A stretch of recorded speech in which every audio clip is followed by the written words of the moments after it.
Today's lesson is on degrees and radians. Today you will learn how to draw angles in standard position, how to find coterminal angles, and how to convert from degrees to radians and radians to degrees. One main thing that I'd like to make obvious is that degrees and radians are both units for measuring angles. And when I say measuring angles, that's the measure of an angle right there. How far does it open? And we'll be looking at lots of determining factors. Angles in standard position. You always start with the initial side. This is the positive x-axis. Then you're going to measure the opening. The ending side is called the terminal side. Now, if you notice here, we're going to deal with positive and negative angles. So if you're measuring a positive angle, let's say this looks like about 60 degrees, notice that you go up first, or we call that counterclockwise. That's opposite of the way the clock runs. If you're measuring a negative angle, this opens more than 90 degrees, looks like maybe about 120. So this angle would be negative 120 because we're measuring clockwise, okay, in the same direction that the clock runs. You go down first. So I kind of remember, if you measure up, that's positive, down, negative. But notice they both start here on the positive x-axis. Example 1, let's draw each of these angles in standard position. So we're not going to use a protractor. We're just going to estimate kind of based on this is where you start. And if you're going up, this is 90 degrees. So 70, I would say, is somewhere in here. So what I do is I draw my initial side, I draw my terminal side, and then I draw a little arrow showing direction, and then I put the measure of the angle somewhere down in there. Okay. Now if I want to measure negative 100 degrees, again, I start here at 0, but now I'm going to measure downward more than 90, but just a sliver more. So something about like that, and I'm showing direction, and that's negative 100. So as we can see, the negative sign simply shows direction because the opening of the angle is still 100 degrees, but the negative sign just shows the direction. Now, wow, 400 degrees? Remember, if you go all the way around, that's 360. So we want an extra 40. So we're going to go and about an extra 40. Halfway would be 45. So that's about an extra 40. So notice, look at there, 360 plus an extra 40. And then anywhere around there, I'm going to write the measure of the angle. Later, we're going to see that it doesn't matter where you start or how many times you go around. It's all about where you end up. Coterminal angles. These are angles with the same terminal side. For example, 400 and 40 degrees, these would be coterminal angles because they would end in the same position, okay? The way to find a coterminal angle is to add or subtract 360 degrees.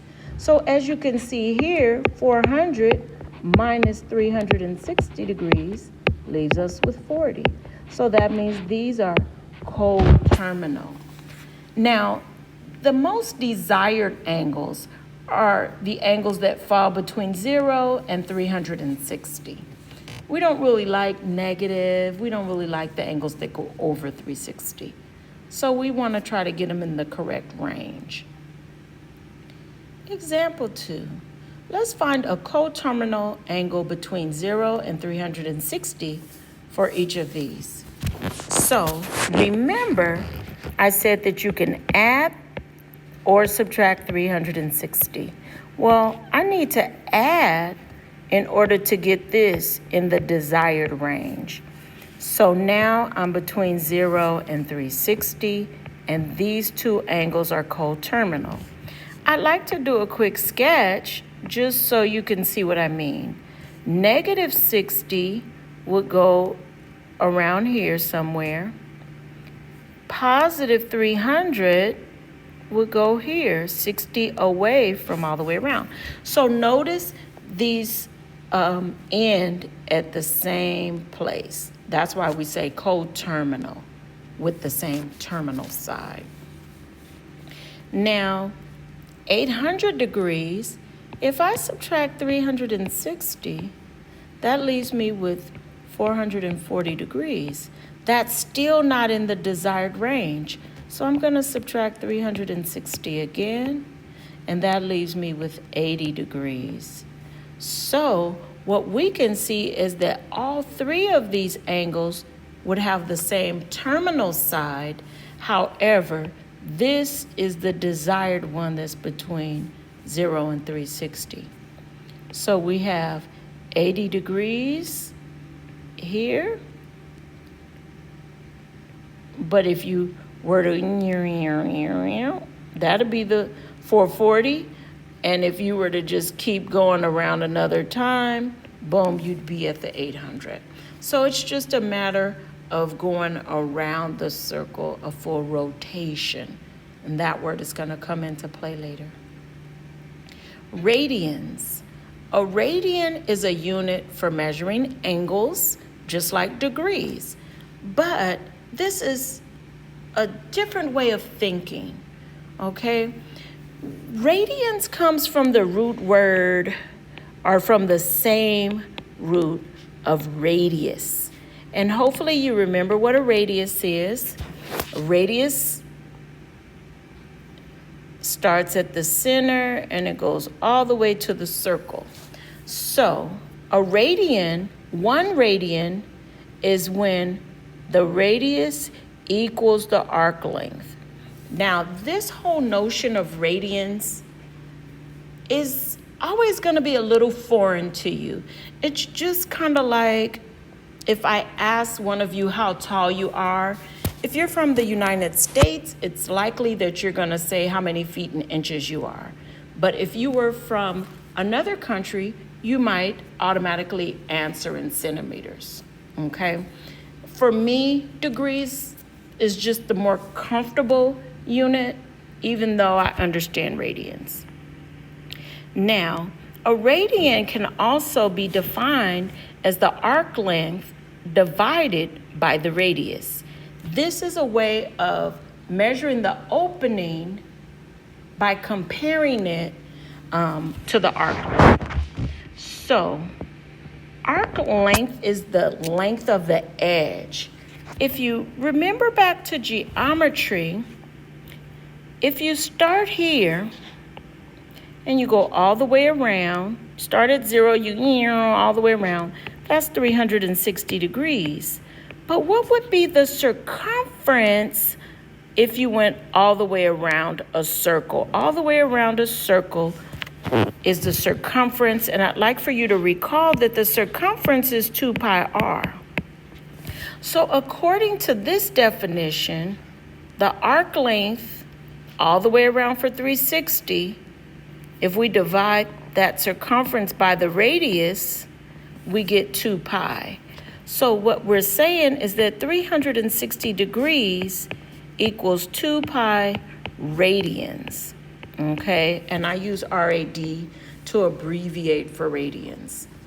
So this is one quick way we can compare degrees to radians.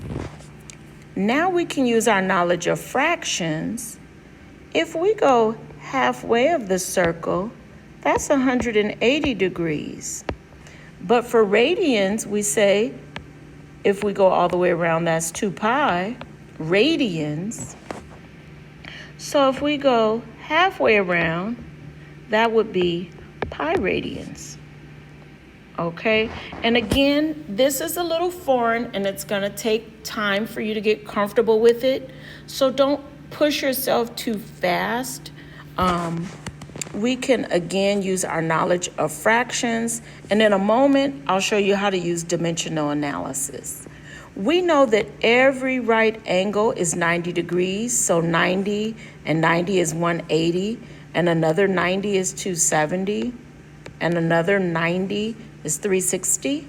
And we could even break it up a little more and know that halfway here is 45 degrees. Add another 45 here and we get 135. 45 there would be 225.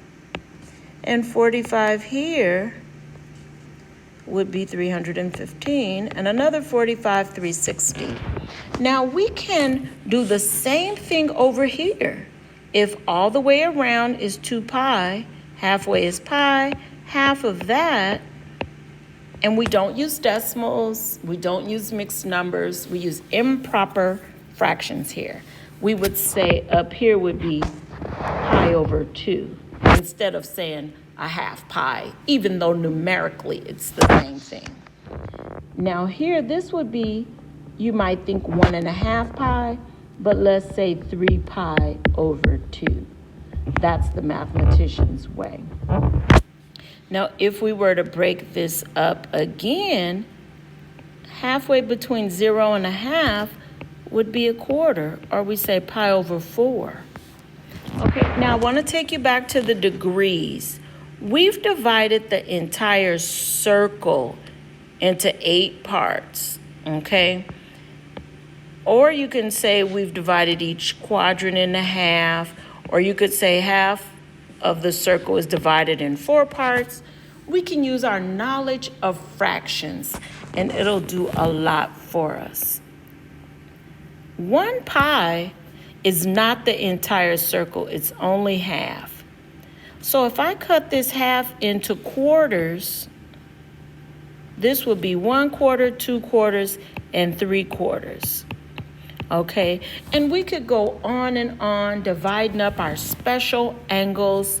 We even could divide each angle here into 30-degree segments, right? 30, 60, 90, and so forth. We could go all the way around this. And these special angles will be very important. We could go every special angle. Remember, we've studied the 30, 60, 90 triangles. We've studied the 45, 45, 90 triangles. These angles are going to be extremely important. Here, we can divide pi into 6 equal parts, and we could see that, remember, this is 1 pi. We could see that that's pi over 6. 2 pi over 6 reduces to pi over 3. And oh my goodness, we could go on and on and on. This would be 3 pi over 6, which is pi over 2. And we could have lots of fun with fractions. But now I say, don't worry so much about that. As long as you know that 180 degrees equals pi, and these are equivalent, we can use that knowledge to find any angle we want and convert to and from radians and degrees. I'd like for you for a moment to remember dimensional analysis. And you may not remember it by name, okay? But I bet you remember how to do this. Let's say I ask you to convert 3 yards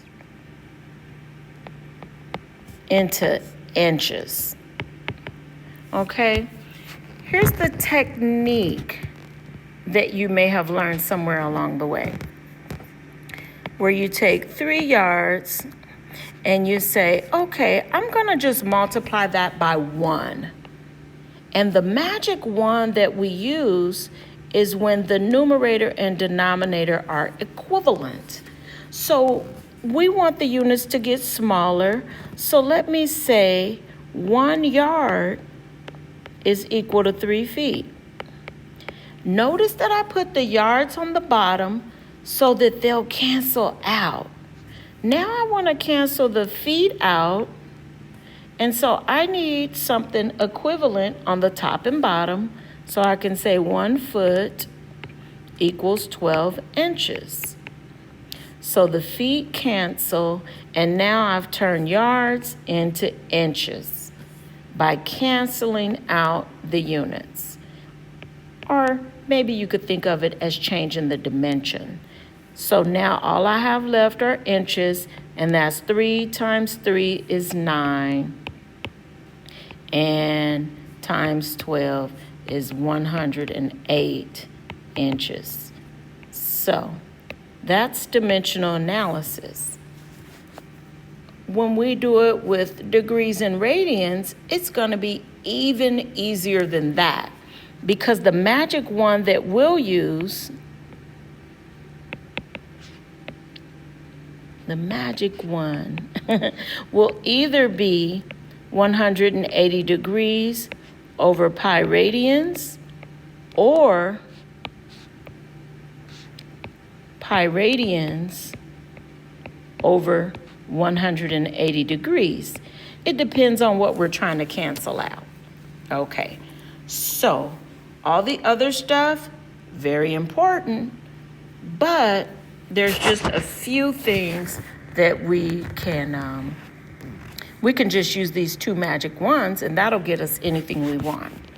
So let's convert 120 degrees to radians, and we have to decide which one do we want to use, the first or the second.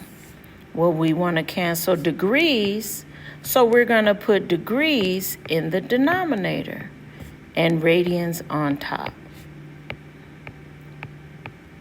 So the degrees cancel, and we're left with 120 pi over 180 radians. And now the only thing we have to do is reduce that. So let me change colors. The zeros cancel. Let's see, 6 goes into here twice, and 6 goes into here 3 times. So 2 pi over 3 radians is my answer. So it's just a matter of reducing fractions at this point. Let's try to go the other way. 7 pi over 6 radians. We're going to use a magic 1. But which magic 1 am I going to use? I want radians in the denominator and degrees in the numerator. So now, again, I think I'm going to change colors. I can cancel the radians. I'm now left with degrees. I have the pi's also cancel out. So I have 7 times 180 degrees over 6. And I just need to simplify that a little. Let's see, that goes 30. And so I'm left with 210 degrees. Alrighty. 5 pi over 3 radians. Let's see what we can do here.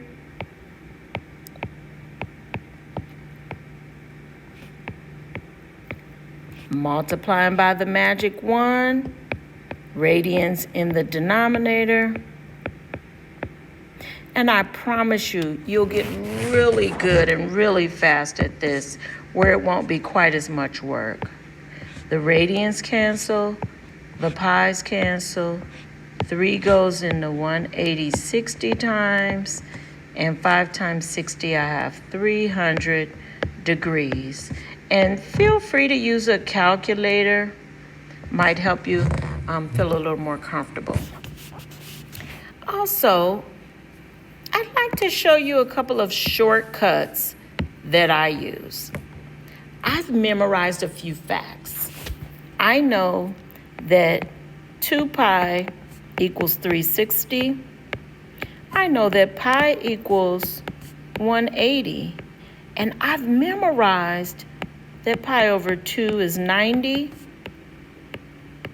And pi over 4 is 45. And I also know my 30 and my 60. I know that pi over 3 is 60 degrees. And pi over 6 is 30 degrees. You want to memorize these, okay? It's going to make your life so much easier. But even beyond memorizing things, if you look at pi over 2, when I look at that, I really see 180 that I substitute in and say, oh, that's just 90. So I look at things a little different because I'm so familiar with it. Or if I see 4 pi over 3, I say, well, pi over 3 is 60 degrees, so that's just 4 times 60. So I promise you, the more you work with these, the easier they'll get.